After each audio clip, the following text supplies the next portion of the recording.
What's going on, guys? Bank Robber Games here with more ADACA Zone Patrol. And last episode when we left off, it was another really productive episode where we carried on making our way through a couple of quest lines to do with Zone Patrol mode. We also made our way back to Necropole and explored a secret dungeon that hints at something else that's going on in the zone as well. So that was really, really cool. And we also finished exploring a new area last episode. So I do highly recommend going back and watching last episode if you haven't seen it, because we did get quite a lot done and it'll help you stay up to date and clued in as to what's going on as part of this guide. But this episode, we're starting off in Necropole and we're making our way over to Bravo 2. Before I make our way over to Bravo 2 though, I do have to warn, it is a very dangerous area filled with a lot of police enemies. But if you've got a reasonably powerful weapon like we have with the flak rifle and a companion, it should make things a lot easier. We might also make use of our tank gun to again make things a bit easier, taking out the enemies that we'll face off in there, because there's quite a few groups, though it's not too bad this time.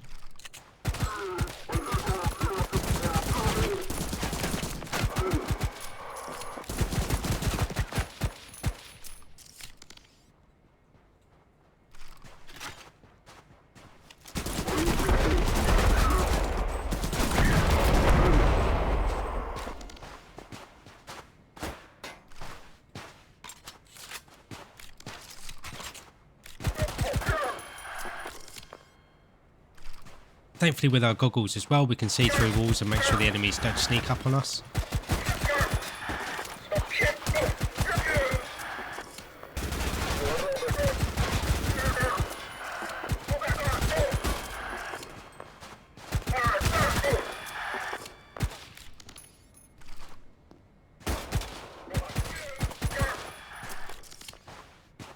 I think that is all the enemies.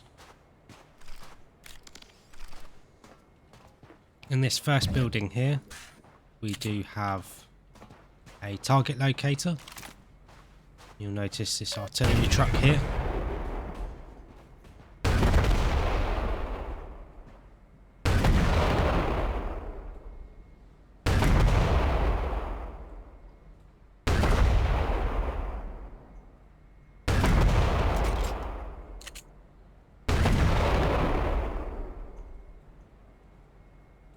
So it'll fire a number of shots at anywhere in the zone as long as you're outside. And it's quite cool because you'll see it launch up into the air and come down to where you are.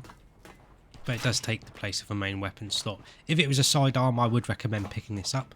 There aren't any real uses for it, unfortunately, which I thought there would be. But I haven't found anything, any real use for it, unfortunately. But let me know down in the comments below if you do know your use for it, and then that way I can include it as part of this guide. In this room here, there should be... next one along. There is this guitar artifact. Sit on it.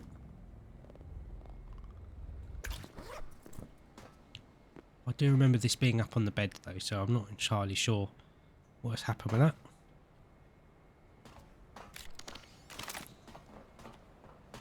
Other than that though, there isn't any other artifacts or anything to get at the moment in this zone. However, we make our way over here.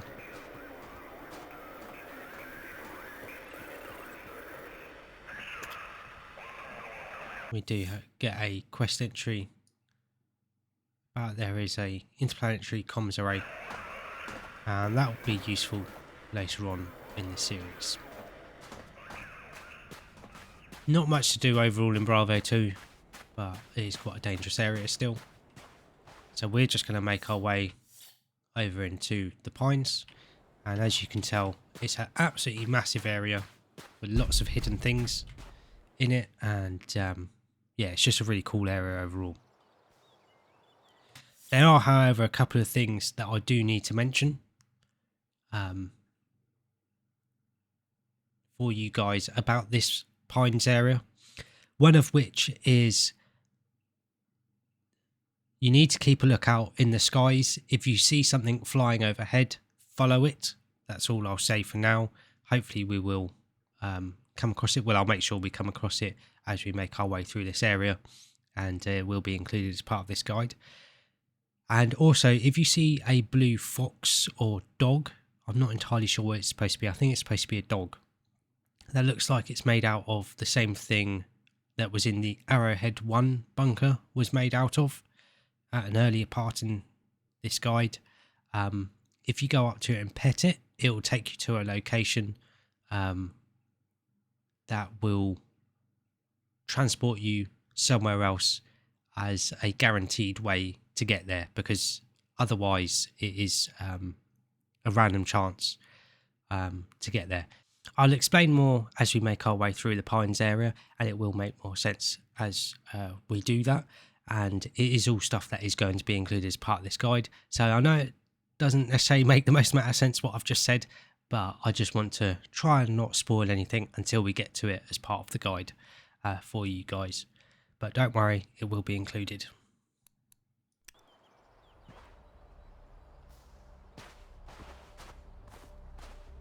So we're just going to map forward, and if you couldn't tell, this area is going to be full of some weird stuff.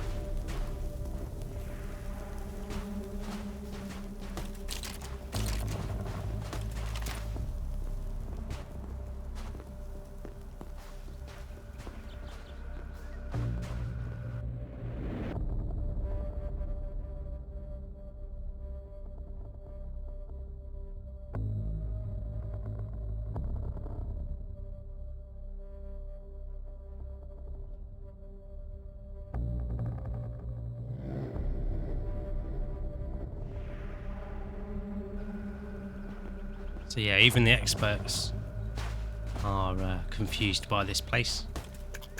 And there's also a lot more than just this tree that is confusing to them. So that's where we came in. So we just head down this right path here.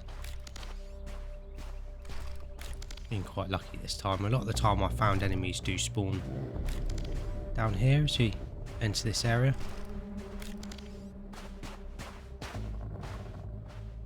Keeping an eye on the skies. There is this sort of waterfront here where we make our way around the other side of this rock formation. There is this stag symbol.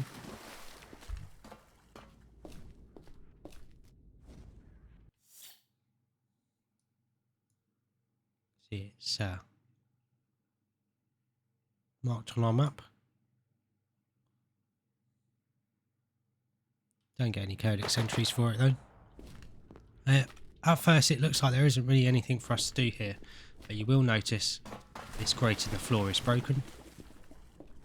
So if we make our way through, we will be able to enter the stag bunker. And this is a really cool dungeon, and yeah, we have to explore it alone. Our companion isn't able to follow us in.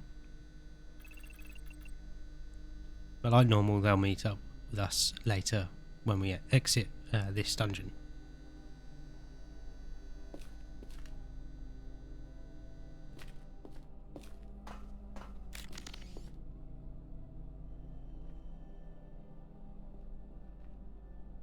See, there's some stuff going on the other side of that door. It's completely pitch black, this place. But if we enter the water and turn left,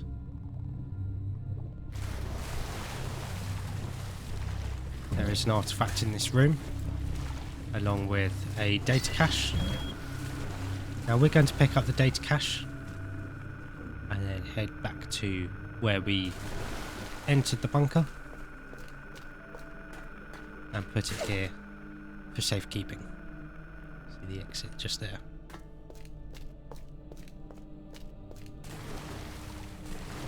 It can be quite easy to get turned around in the water, but if you just follow it right, keep going, you'll come across some stairs.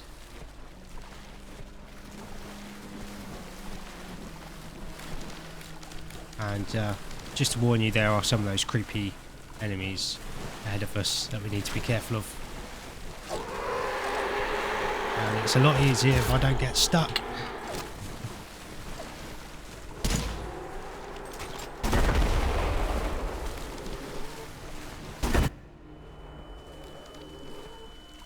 Didn't like the tank gun very much.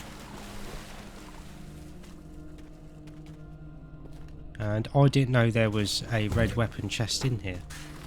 I'm guessing it might have been hidden up here somewhere and we knocked it loose with our rocket rifle. And that did have a laser magnum in it that I wouldn't normally pick up, but it does have a decent amount of ammo with it, and we'll be able to get more ammo for it in a second. So I'm definitely going to pick it up because it will come in real handy for what we're going to have to do in the rest of this bunker.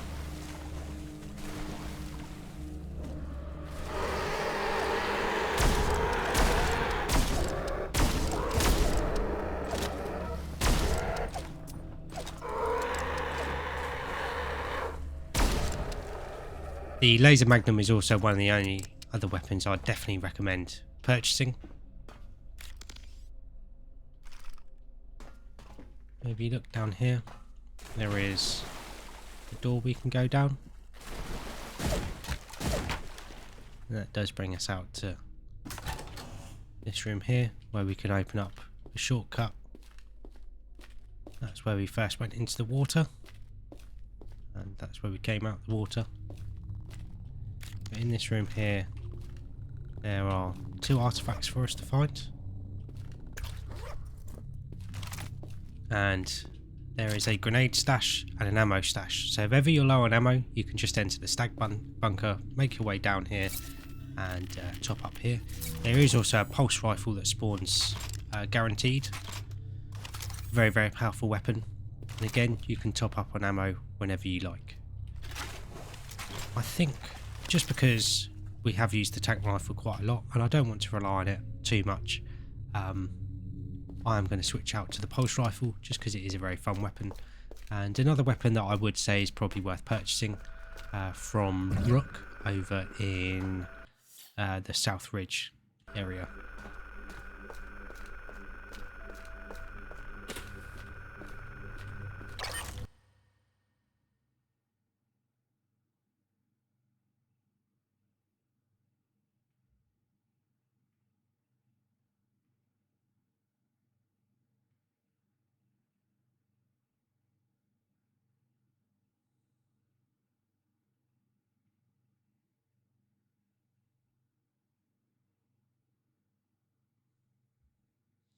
Mentionings of a lot of very dodgy goings on and a strange bear artifact.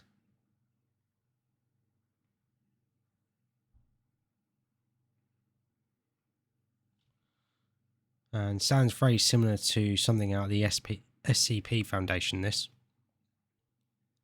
In that all the people that interacted with it didn't end up so well. So that's why it's being guarded by robots.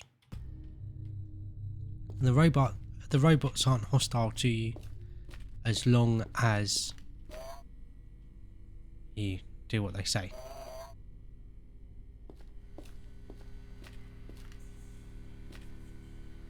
Yeah, whispering away there. But we're going to open the door.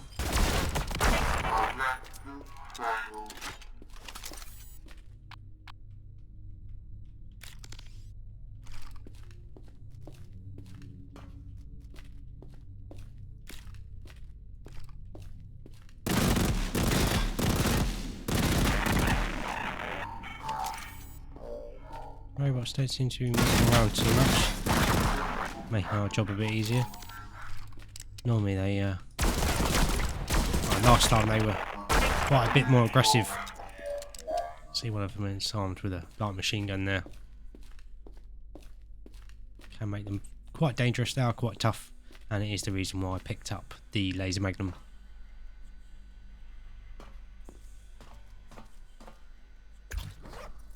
But yeah, you just pick it up the same as any other artifact. Although it has got the data entry and it does mention some other things which will be important to us later on. Yeah, like I said, it is just the same as any other artifact, unless it is required to do with that monolith mentioned there later on. I'm not sure. We just exit the stag bunker the way we came in and make our way back to the beach.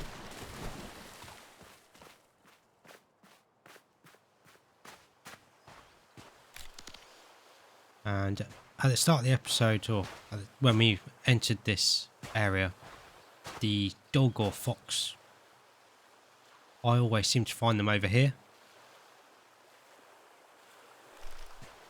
They haven't seemed to have spawned for us at the moment. If you move right along the beach, follow it to the end, some shield pickups along with this entry here.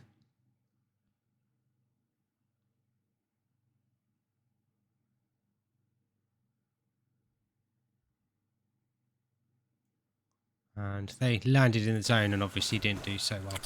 There is also an arc repeater. It's a bit like the arquebus, but we don't need to worry about it overheating. It does also bounce off surfaces, like the arquebus. Very, very powerful weapon, has a lot of ammo with it. And I would normally pick it up, but I'm happy with our loadout at the moment.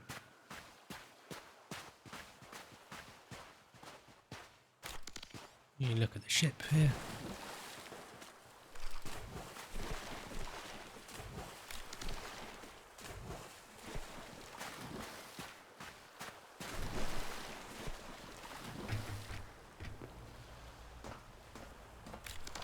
I'll make our way onto it. There is an artifact inside underneath the water.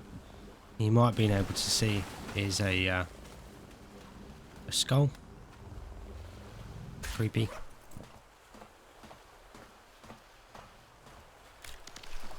And also climb up here to get a bit of a better view of the local area. Along with get a DMR if you want to. See the drop pods.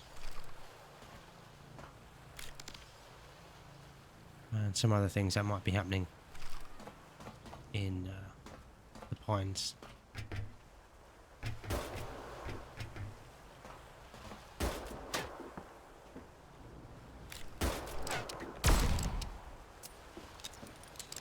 Here as well is another permanent teleporter gate. Looks like something out of Minecraft with the gate round it.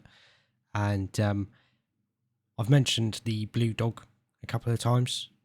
And this is where, if you interact with the dog to pet it, this is where they take you. And it will take you, rather than taking you to a random location, it will take you into a location that we'll explore much later on in the series. So I wouldn't necessarily worry about doing it now. You can if you like. But like I said, we are going to explore that location later on in the series.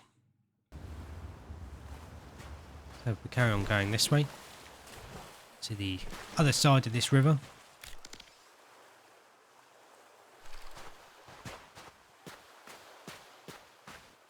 And into this cave. There is a purple worm statue. Does look a little bit phallic, that one.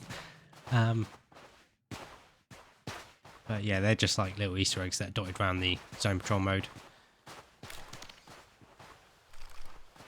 And then we need to make our way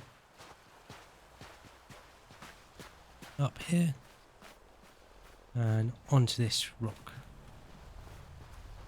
And there is this flower here we can pick up. Do my best at showing off where it is. And it is noted to us, and we can give that to a NPC called Crow that we've seen a number of times around the zone, and we can give that to them and it will allow them to be a follower or a companion that we can take into the zone patrol mode, and they are very, very powerful.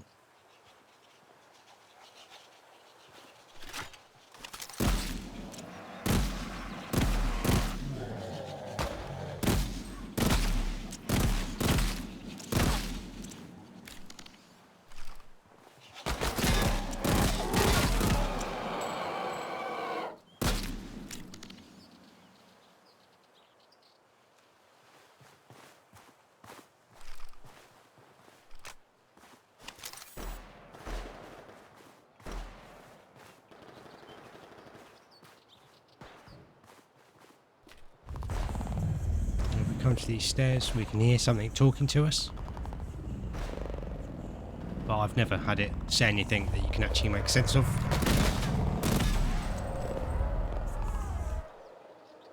As soon as you get off the stairs, it stops. Just very weird.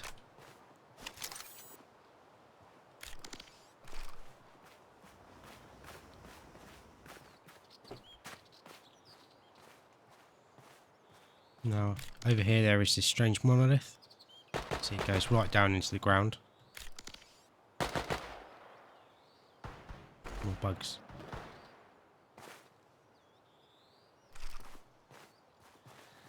See this symbol here. That means use your goggles.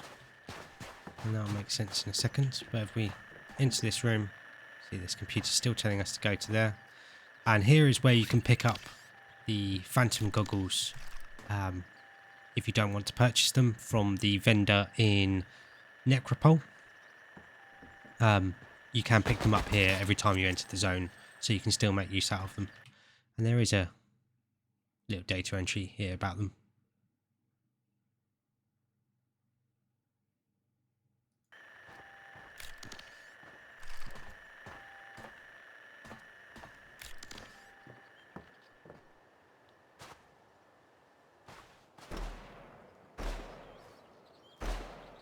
And there are a couple of hidden messages around the zone that we can find by looking at them through the goggles. There aren't as many as I would have hoped for. No, I think it's something that would have been quite cool and got you quite paranoid about everything in the zone.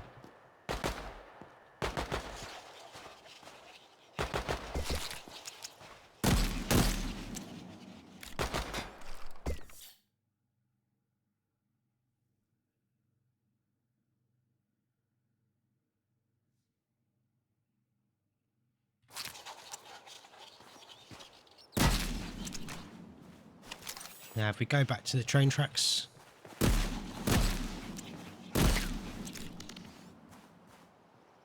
taking out all the bugs we can. I seem to have these bug things spawn quite regularly in the pines. If we just follow the train tracks down,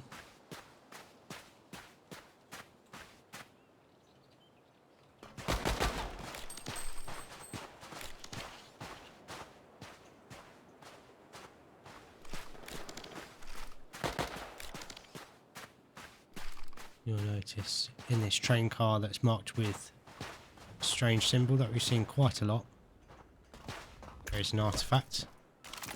And there is also another very important item that you definitely want to pick up, being this here. It's the AI transfer drive that the Forsaken Idol wanted, that is down in the concrete forest. And if you want to figure out how to tell where that is yourself, in Junction 6 there's the computer terminal that has the itinerary, or the manifest rather, for all the deliveries that are on the trains, and one of them does mention an AI transfer drive, and it points you in this direction to the pines, you know, down here where it is.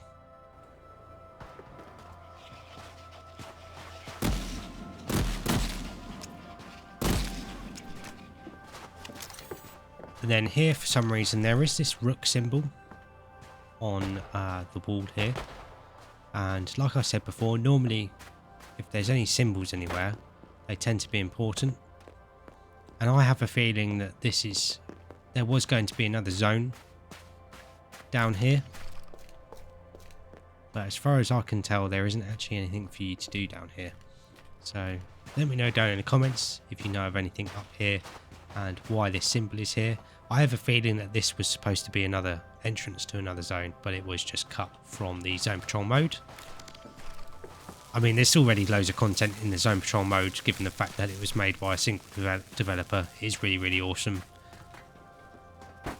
And as I said at the start of the series, you know, if you really focus on trying to discover everything and figure everything out yourself, you can spend a lot of time in the zone.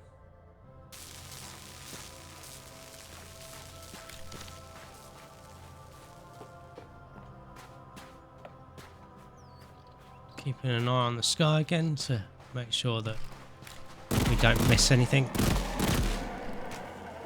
Maybe come back to where this monolith is and head down to the water in a sort of south direction. Above this boat there is another artifact for us to find.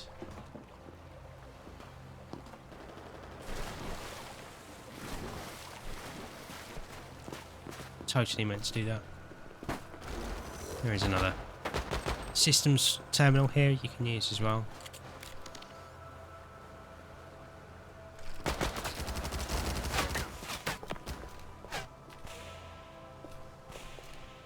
You might have seen on the map as well, for the Pines area, there is this plane wreckage,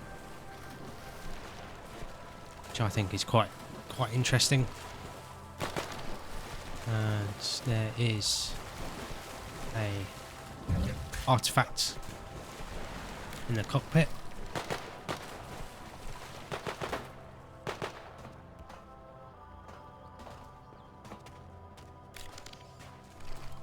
Now if we make our way east to the side of the area where these rocks are and just follow them,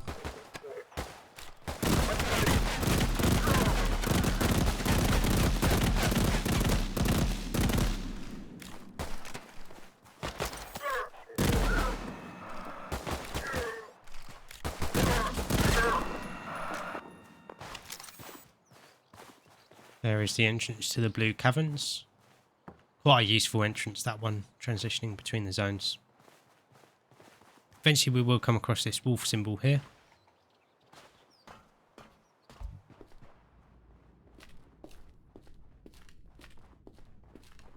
Which leads us down to another dangerous area. As you can see, there is this goggle symbol here, and you kind of need a grenade to make your way past this force field, because you'll see that there is a power cell on the other side of this wall, and that did not go as planned, neither did that one.